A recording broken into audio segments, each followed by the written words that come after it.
Muito boa noite, bem-vindos ao Raiz da Questão com Duarte Graça. Duarte, bem-vindo. Na semana passada foi um Muito obrigado. programa que não acabámos os temas, vamos continuar hoje, mas fica aqui bem claro porque nós temos uma relação muito de democracia e aqui eu estou um pouco como moderador, mas também fazer o contraponto para que o programa também tenha mais dinamismo. Obviamente que não é as pessoas que podem ver lá em casa, às vezes nós um bocadinho mais exaltados, mas é sempre, somos grandes amigos e respeitamos um ao outro, e talvez por isso é que estamos à vontade quando a gente concorda, quando a gente não concorda, Discordo. quando se faz, não é, Eduardo? Mas É isso eu, mesmo. eu gosto bastante de ti, tu sabes disso, e acho-te realmente uma pessoa com muito mérito e gosto de discutir contigo. Começa-me a dar algum gozo de ouvir e puxar um bocadinho por ti. Bem, talvez hoje eu não esteja tão preparado, não é? Tu queres continuar com o tema do racismo? Nós ficámos ali numa parte que a tua preocupação, e eu, como te disse, na minha opinião, penso que o nosso país de todo é racista, não acho que o seja, mas tu tens a tua opinião e também, se calhar, os teus argumentos, e é isso que vamos continuar a vir. Portanto, tu queres continuar com esse tema e depois também o tema da Liga o LGBT também, que é bastante importante. Por isso, começamos então e vamos acabar o tema do racismo. Exatamente. Paulo, porque eu queria só, pronto, em relação a isto, até focar mais na questão pronto, que nós começamos por referir, mas que entretanto começamos a discutir mais a questão do processo em si, da denúncia que foi feita pelos Sim, deputados do PS em relação ao baile dos pretos. E eu queria só explicar porque é que realmente se identifica isto como enfim, uma atividade de teor racista, porque acho que é importante, como eu referi a semana passada, Paulo, as pessoas, da mesma forma como não nascem a odiar, e é algo que infelizmente pode frequentemente acontecer, enfim, as pessoas nascerem num meio em que enfim, infelizmente, determinadas práticas, determinadas ideias nocivas, negativas, do ponto de vista social, vão sendo passadas. Da mesma forma, as pessoas não nascem a saber identificar aquilo que pode ser ofensivo, aquilo que pode ser, enfim, o racista ou machista, enfim, aquilo que pode constituir uma espécie de alguma forma de discriminação. Por isso é que eu acho importante, quando se fala destas coisas, repara, o objetivo, Paulo, não é chamar às pessoas que fazem aquilo racistas ou chamar a quem assiste racistas. O objetivo não é esse. O objetivo é precisamente dizer às pessoas, informar as pessoas que possivelmente nunca, enfim, poderão nunca ter sido expostas a uma maior sensibilidade em relação a estes temas, porque realmente não é uma questão que seja costume falar, até do ponto de vista público, da iniciativa de câmaras ou de freguesias para haver discussões nesse sentido. E, portanto, acho que é muito importante explicar bem porque é que aquilo realmente tem o teor racista. Porque aquilo, como a Câmara explicou em resposta aos deputados do PS, o objetivo daquilo seria, enfim, representar a libertação de escravos que depois, portanto, supostamente aquela dança representa os escravos a agradecerem ao município e à comunidade a sua libertação. E isto começa logo por ser um problema. Porquê?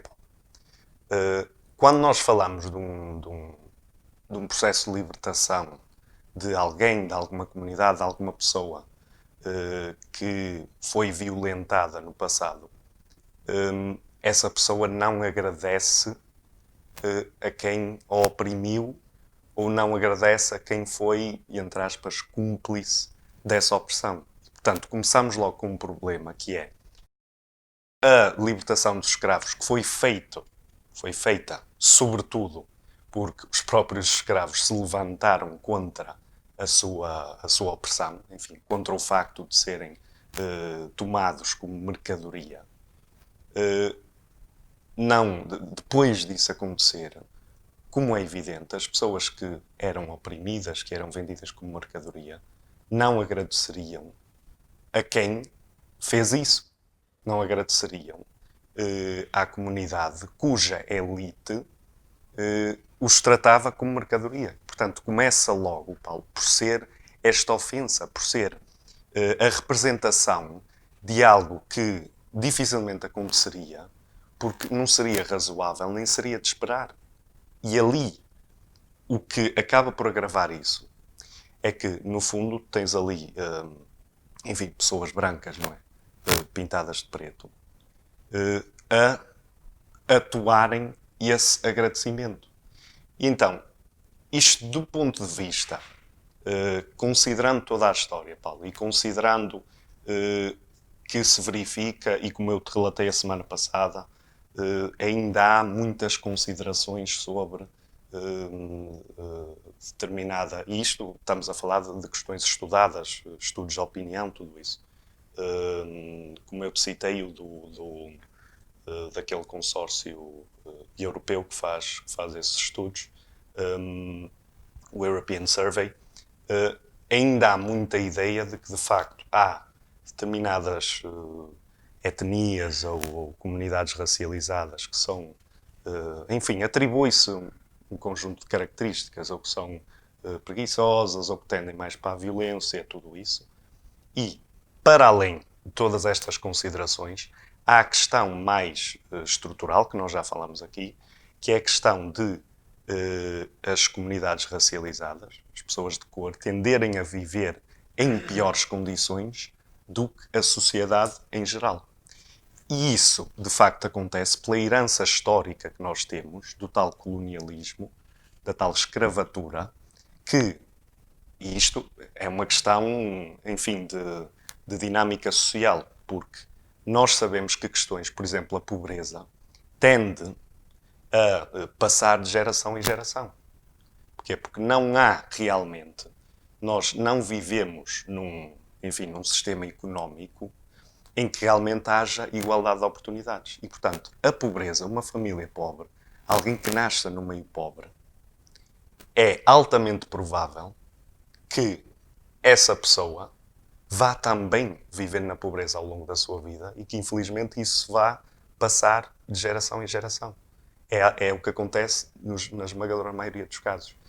E, em particular, em relação a comunidades racializadas, o que acontece é que, enfim, com o fim da escravatura, não acontece imediatamente as pessoas serem consideradas na sociedade como iguais. E o que acontece é que, se nós não, enfim, passarmos ativamente a ideia de que realmente somos iguais, de que, enfim, diferenças na cor de pele, diferenças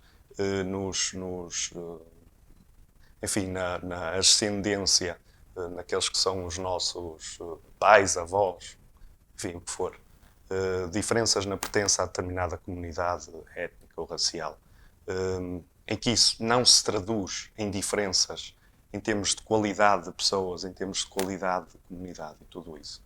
Enquanto não passarmos ativamente essa ideia e contrariarmos aquilo que é a herança em termos do pensamento social, a herança histórica do colonialismo e da escravatura, enquanto não fizermos isso, Paulo, ainda vão andar por aí estas ideias. E algo como o baile dos pretos ainda vai ser considerado ou como uma tradição, que é o que diz a Câmara, apesar de, atenção, e é importante frisar isto, o baile dos pretos ter sido interrompido durante algumas décadas e foi trazido de volta pela Câmara. Repara, Paulo, é que ainda para mais nós estamos a falar de algo que é chamado os bailes dos ofícios. Pronto. Pronto, são as que, enfim, cavalhadas. que é, exatamente, cavalhada. Que, enfim, é algo interessante, até pode ser algo interessante do ponto de vista cultural e História. enfim, do ponto de vista, pronto, da celebração dos ofícios mais comuns aqui na Terra e não sei o quê. Só que o problema é que, para além desta questão, portanto, do próprio ato em si, nós estamos a falar do baile dos pretos se inserir neste nome mais geral que é o baile dos ofícios. Ora, o que a Câmara nos diz é que o que acontece com esta dança, que é a tal celebração da libertação dos escravos, é que os escravos, ou melhor, os pretos neste caso, como qualquer outro ofício, passam a ter que trabalhar para obter o seu rendimento para viver. Ora, há sobretudo dois grandes problemas aqui. Antes de mais,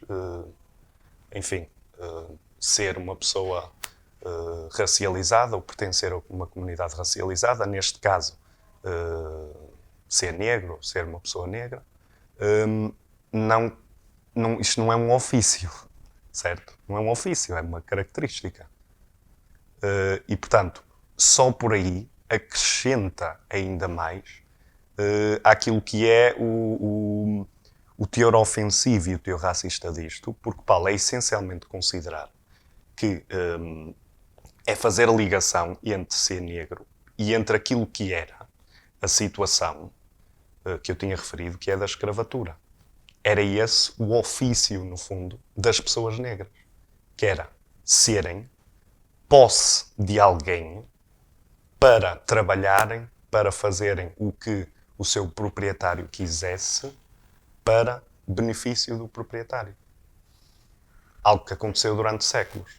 E, portanto, é ainda mais ofensivo inserir isto no contexto de baile dos ofícios, porque, como é evidente, qualquer pessoa compreenderá, ser negro não é um ofício e a única ligação que aqui se faz é com a questão de terem sido escravos.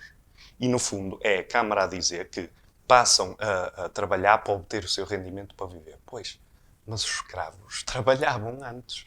O problema é que trabalhavam num contexto em que eram posse de alguém, eram quase como um objeto, consideradas como um objeto de alguém. E não obtinham rendimento absolutamente nenhum, não tinham direito nenhum sobre a sua própria vida. E, portanto, é preciso nós compreendermos que podemos não ter esta informação, podemos não ter logo a perspectiva, e enfim, como eu te disse, o objetivo aqui não é rotular quem faz aquela dança e quem assistiu àquilo como racista. O objetivo não é esse. Mas é as pessoas pegarem nesta informação e pensarem nisto também na perspectiva de alguém que sofre com isto na primeira pessoa. Alguém, as pessoas racializadas, que olham para isto, e aliás, é importante referir também que isto já tinha sido denunciado pela Associação SOS Racismo, que foi algo que eu não cheguei a referir a semana passada, mas já há algum tempo, não me lembro exatamente, mas ou talvez o ano passado ou em algum ano anterior, isto já tinha sido denunciado pela Associação SOS Racismo. E, portanto, é preciso pensar, é preciso nós, mesmo que não saibamos se alguma coisa pode ser ofensiva ou discriminatória, temos que ter pelo menos a capacidade de, abrir a mente para a sensibilização por parte de quem sofre com todas estas situações, quem sofre esta discriminação, o peso da discriminação no seu dia-a-dia. E eu acho que esse é o ponto mais fundamental e eu espero que neste caso a Câmara, que enfim, apesar de dizer que os deputados do PS estavam a fazer uma espécie de revisionismo histórico ou enfim, o que for, a própria Câmara disse que isto já está a ser reavaliado, o Baile dos Pretos, pelos serviços de cultura. Portanto, e eu espero que nessa reavaliação entendam que realmente não faz sentido fazermos uma coisa destas, porque, enfim, não só não ensina, do ponto de vista histórico, daquilo que foi o nosso passado sombrio, na questão da escravatura, passado de Portugal, como, no fundo, quase que parece celebrar o aspecto da libertação sem sensibilizar para aquilo que foi a opressão. E eu acho isso errado e eu espero que muito bem. Realmente Fica aqui então, finalizamos esse tema. E agora vais querer passar para o LGBT também, que é outro tema que na semana passada não conseguimos finalizar. E então o que é que tens a dizer quanto a isso, Duarte? Portanto, eu recordo-me que na semana passada pronto, quis apontar só 2 factos para se perceber, porque apesar de tudo há alguma percepção que, por ter havido tantos avanços legais, e é verdade que houve, em Portugal, em termos de, enfim, do casamento entre pessoas do mesmo sexo, em termos da adoção por casais do mesmo sexo, enfim, houve todo um conjunto de avanços legais e que se traduzem em algo positivo no dia-a-dia de pessoas LGBT,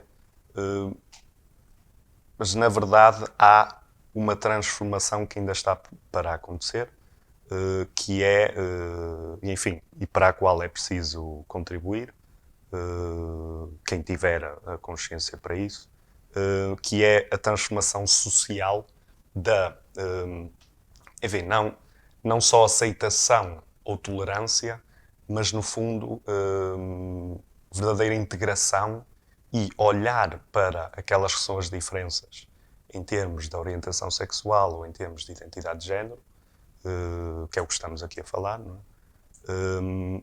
Olhar para isso não como algo negativo ou algo que não se gosta muito, mas tem que se aceitar, mas olhar para isso por aquilo que é algo perfeitamente natural, Paulo. Porque as pessoas, enfim, as mulheres lésbicas, os homens gay, as pessoas bissexuais, as pessoas transgênero, as pessoas intergênero. Aliás, lembro aqui, ontem foi o Dia Internacional das Pessoas Não Binárias, que basicamente são pessoas que não se identificam ou como masculinas ou como femininos. E aqui é importante dizer, Paulo, que isto nem sequer é uma questão que, e esta é outro, enfim, é outra perspectiva errada que muitas pessoas têm, que é, isto está a surgir agora, isto é uma modernice, o quê? Mas não é modernice nenhuma. Isto só para mostrar que realmente é uma questão perfeitamente natural. Há documentação histórica sobre um conjunto de períodos, enfim, ao longo de milénios, de comunidades ou civilizações em que havia uma aceitação natural, em que era considerado como natural a diversidade na orientação sexual ou na identidade de género. E, portanto, esta perspectiva que as pessoas têm muito, que é, aliás, é o que soube, infelizmente, é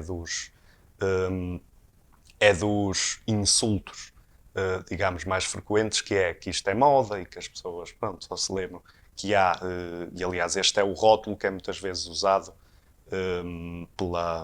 sobretudo pela extrema-direita, que há uma ideologia de género. Quase como se a esquerda, que realmente são sobretudo movimentos de esquerda que têm contribuído para avançar nos direitos para pessoas LGBT, mas que há uma espécie de, enfim, quase conspiração para promover aquilo que é a diversidade na orientação sexual e na identidade de género, que é uma coisa perfeitamente absurda. Só que é o que dá jeito a quem quer explorar, que é, aliás, é o modus operandi, é a forma como a extrema-direita atua, que é explorar divisões sociais que ainda estão muito presentes na nossa sociedade para se promoverem politicamente. Ao passo que aquilo que é e aquilo que tem sido Mas, lá, a intervenção... intervenção... Em Portugal não há nenhuma extrema-direita.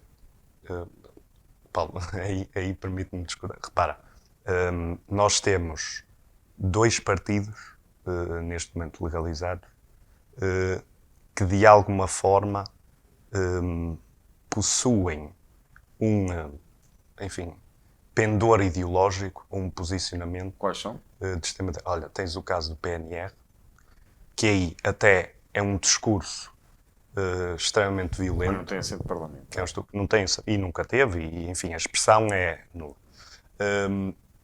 E depois tens o caso, pronto, nós já falámos aqui quando falámos sobre populismo, mas tens o caso do Chega e eu Mas olha, na altura deixo- quando o Bloco de Esquerda apareceu, também era um bocadinho o discurso do Bloco de Esquerda, eram ideias diferentes e também falavam que era não, sim, extrema-esquerda. não, repara, Paulo, Não é? É ainda hoje verdade. falo.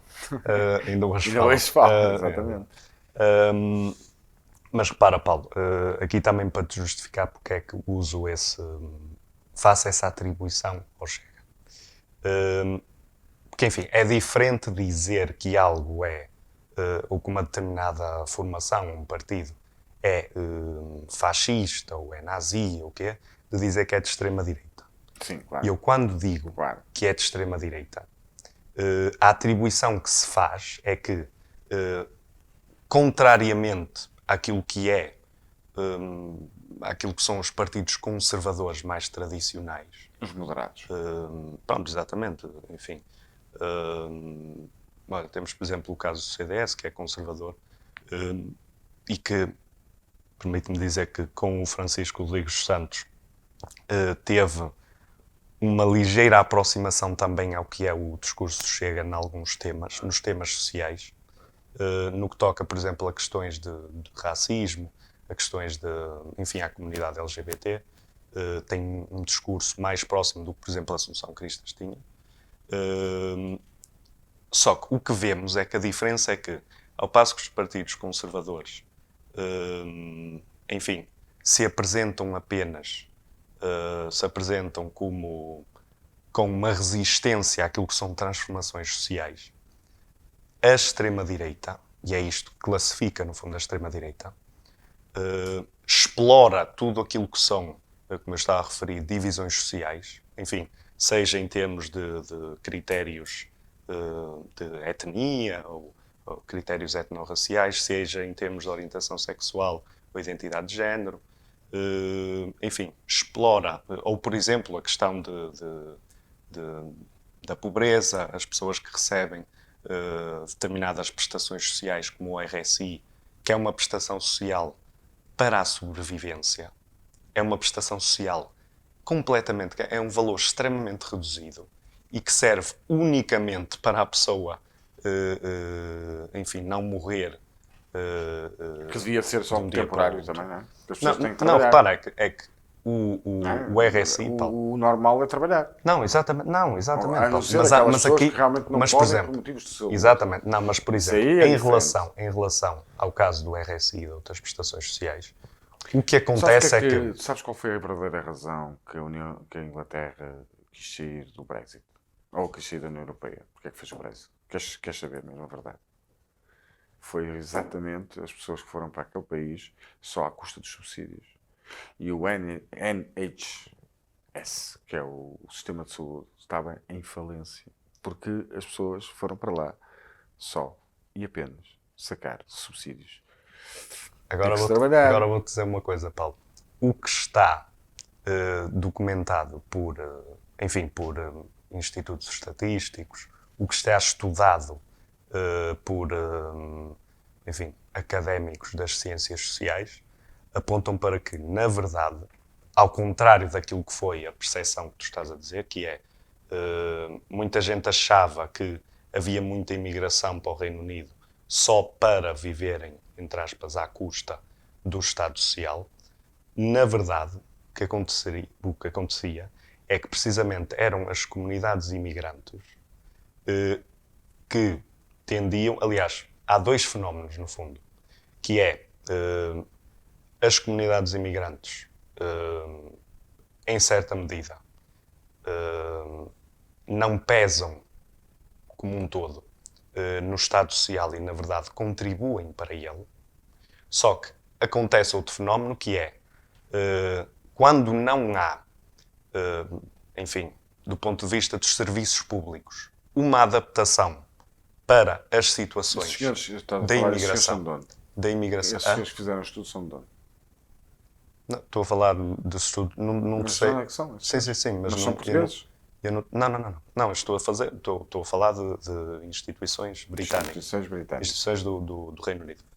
Que estudaram esta questão e, aliás, foi o que foi usado pela campanha da permanência. Sabias que havia portugueses? Portugueses não.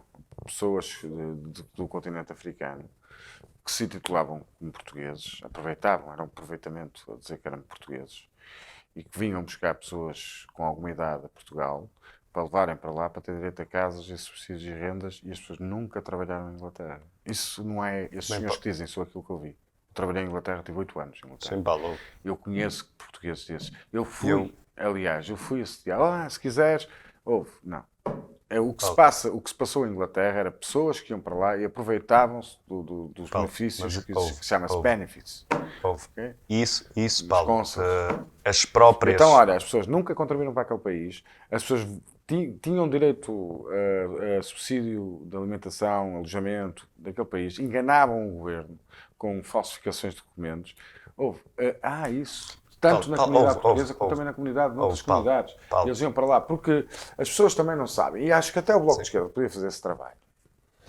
Porque quando havia subsídios da União Europeia, são iguais para todos os países. E, por exemplo, Portugal esconde muita coisa aos portugueses daquilo que tem direito. Tu, por exemplo, sabias que uma pessoa que é deficiente tem direito a um carro? Sabias disso? Esse aspecto em particular. Mas é para a Inglaterra, era para todo lado. Em Inglaterra, as pessoas que têm deficiência recorriam ao subsídio da União Europeia para terem um carro. Com as adaptações, e bem, E Inglaterra tinha 2 pontos. Os próprios ingleses, havia 2 pontos ali. Porque é que eles gostavam, os que eram para a União Europeia. Primeiro, essas questões de pessoas que realmente mereciam e tinham dificuldades e a União Europeia apoiava. Mas não era só em Inglaterra. Em Portugal também há, só que esconde-se muita coisa daquilo que as pessoas têm direito. Portanto, o melhor é informar-se mesmo dos apoios europeus, porque nós temos muitos e o problema é que não são divulgados. Por isso é que se cria muitas associações, aquelas coisas que nós sabemos. E outra questão que eles também gostavam de ficar na União Europeia, aí sim, era por causa de muitas leis que sabes que aquele país tem algumas coisas assim meio esquisitas. Então que acabavam por proteger os próprios ingleses, não é? Porque a Inglaterra tem leis muito complicadas. Não sei se sabes, mas se atropelares uma pessoa numa passadeira, pode ir até para a prisão perpétua. E a prisão perpétua e pena de morte era uma das coisas que antigamente existia na Inglaterra e foi com a entrada na União Europeia que aquilo abrandou. Portanto, há coisas que é preciso ir ao fundo. As pessoas falam sem saber. Não, Paulo, repara, aqui em relação àquilo que é, e isto para depois também Sim, temos de terminar, falta um minuto. Aquilo que há é que muitas vezes a ideia que há sobre o Estado Social, sobre prestações sociais, é que no fundo isto funciona como uma espécie de divisão por camadas, que é, e é isto, aliás, aquilo que é também a forma de operar da extrema-direita, que é, no fundo, pôr as camadas mais pobres de um determinado país contra os imigrantes, porque, enfim, os imigrantes vêm de fora e há todo um conjunto de considerações absurdas, como ou vêm roubar trabalho, ou vêm viver do Estado Social, ou coisas assim que não fazem sentido. Mas aqui não... E que não só são... Repara, Paulo, repara, Paulo. E que não só são contrariadas por aquilo que são os dados reais, como na verdade só piora, não ajuda nada e só piora, só vai contra, enfim, qualquer ideia de avançar com uma real solução para a pobreza, porque o problema que nós temos no caso da pobreza não é haver pessoas que se aproveitam do Estado Social, de prestações e não sei o quê. O problema que temos na pobreza, Paulo, é precisamente a desigualdade de rendimentos, a desigualdade na distribuição de riqueza. É a riqueza concentrar-se, no caso do setor privado, não é? A riqueza concentrar-se nos patrões e termos ou um grande desnível salarial ou termos precisamente muita riqueza que, em vez de ser distribuída... Quanto é que ganhava o Francisco Louçã no Banco de Portugal? Não sei dizer isso. É público. Não, Paulo, mas eu não sei porque é que essa questão em específico porque tem... Não podemos estar a querer com uma sociedade. Eu não posso. Paulo, eu trabalho 12 horas por dia. Paulo, não é? Eu não posso estar a descontar para uma pessoa que não está a fazer nada em casa. Paulo, Depende e eu com não aquelas sei, atuantes. Não, porque repara, o Francisco Louçã deixa-me é só do Bloco dizer, de Esquerda eu não sei, e ganha, quando foi consultor e eu do não Banco te de sei, Portugal, não te quanto sei é que ele responder ganhava, a porque ele isso. também não Eu não sei responder a fazia. isso em específico. O que eu te sei dizer é que o Francisco Louçã, durante o tempo que esteve no Parlamento, mais ou menos uma década. Eu não estou a falar no Parlamento. Eu sei, não, mas deixa-me dizer. Durante o tempo que esteve no Parlamento, uma das principais lutas dele sempre foi, precisamente, diminuir, atacar a pobreza, acabar com a pobreza, diminuir desigualdades sociais e económicas e garantir uma melhor vida para toda a gente. Foi essa a batalha dele. Agora, eu não sei responder em relação a isso em específico, mas esta questão da pobreza não se reduz a uma batalha entre... Houve agora, e eu falas do dizer-te, partido de extrema-direita, do Chega, mas ainda agora, já é pela segunda vez que o André Ventura propõe uma redução de 15% nos ordenados dos deputados, que poderiam dar para outras coisas, e ninguém aceita, inclusive o Bloco de Esquerda. sabes o que é que o Bloco propôs nesse sentido? Paulo, o Bloco propôs o fim, por exemplo, de isenções de IMI, isenções de outros benefícios fiscais para os partidos, que o Bloco sempre considerou que não fazem sentido nenhum. Por exemplo, O Bloco foi um dos que propôs a redução da subvenção estatal para partidos políticos, aliás, há dois modos. Os partidos recebem a subvenção em função dos resultados eleitorais e recebem também uma subvenção todos os anos. Agora, eu acho que o financiamento público de partidos políticos é a melhor forma que temos do ponto de vista do financiamento da atividade política. Porque é muito melhor, Paulo, do que depender de financiamento privado. Aí estamos de acordo. E nós sabemos como isso resulta, por exemplo, nos Estados Unidos. Não é em Portugal. Que é corrupção. Portugal, se houver uma empresa que vai apoiar uma campanha, ninguém é samaritano. Agora, Paulo. Obviamente que isso vai ser cobrado. Mas aí até tem que ser às escondidas, porque na verdade aqui em Portugal nós temos um modelo público de financiamento e há um conjunto de restrições à angariação de fundos. Há pouco tempo. Mas eu acho que o financiamento público é a melhor forma de garantir ou de pelo menos minimizar o fenómeno da corrupção em termos do financiamento.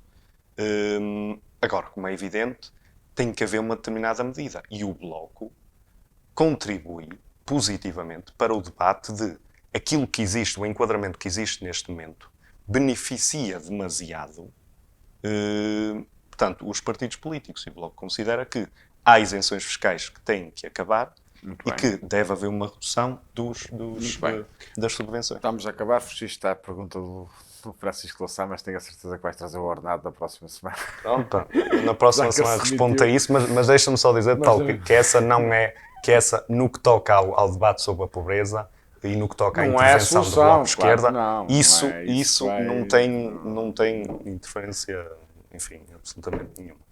E o que é fundamental é mesmo discutir a questão das políticas. E é fundamental discutir também os ordenados, que um dia temos que fazer isso, os ordenados dos políticos, que é, por exemplo, que ainda agora vemos políticos que ganham 3.000 euros de ajudas de custo, quando ainda por cima têm casas em Lisboa e dão... Não, exato. Não, esse tipo de coisas, Paulo, é que tem que ser... Essas questões são muito importantes, sim, essas questões são muito importantes, até porque têm a ver... Ou então, por exemplo, o gabinete do ministro, que são 1 milhão ou 2 milhões por ano, com 12 motoristas...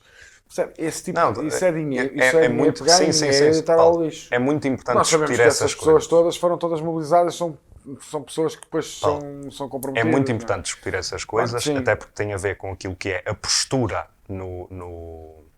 portanto, aquilo que é a postura no exercício de cargos públicos, isso é extremamente importante. Claro. Mas essas não são as questões de raiz daquilo que são problemas, como, por exemplo, a pobreza. Mas olha, aqui é o raiz da questão. Então, voltamos na próxima semana. Falaremos de todos os assuntos.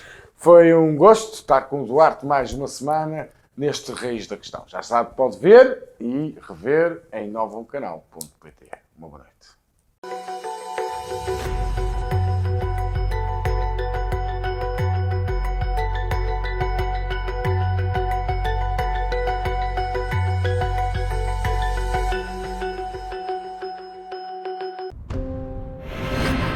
Novo Canal.